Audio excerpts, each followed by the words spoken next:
Hey again, everybody. I know it's been a while since I posted. I want to show you a little bit of work I've been doing on the coupler pocket for the front pilot beam for the locomotive. I'll talk more about that in just a minute. But I haven't used the mill for a long time, and I thought this would sure be fun to get out here and go ahead and machine this. So I've just finished drilling the fourth hole, and let me show you a few things that I did here. I used this is a carbide tipped cutter to flatten the cast iron.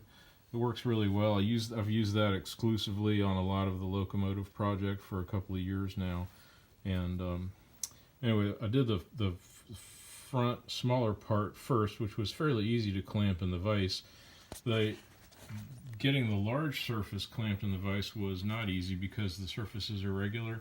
So I ended up using a little steel rod that goes in between the ridges here. There's the blueprint of it. The rod's sticking inside there and pressed against the fixed jaw of the vise. And then I have just a small spacer bar that's against the moving jaw. And I've tapped it down really well with my lead hammer and tightened it up real well. Then I laid out the marking line. Well, first I milled it this side flat. Then I laid out the initial spot and center punched it, and I used my wiggler to find that spot, pick it up, and make sure that I was in the exact right spot. Used the DRO, marked 0, 0, and then center drilled and drilled, number 10 drilled this hole. Then I went over here and did this one, down did that, and just finished with the fourth. So the next thing to do, probably the only other thing I'm going to do tonight is take this out and put it up so it's right side up basically, and drill the 1/4 inch hole for the coupler pin, as you can see over there on the right, the little pin that goes in. So that's the next step. The reason I'm doing all this, let me show you, if I can pardon the panning here. I got looking at this after Fred came over and we did the air test, and I found a lot of little leaks that I still have yet to fix. I got looking at it and I thought, after I get the air leaks taken care of, we're gonna fire this baby up and test it in the stand. And I really don't have a very good stand set up here. What I did was basically just chalk up the locomotive, and I've got wood underneath the front axle there, so it's compressing the axle spring, and it's fairly secure. It's not going anywhere, but it's just not a very nice setup and something I have to redo every time. So made me think, here's the pilot beam. I never did machine and attach this to it. It gets attached with 3 number 10 bolts.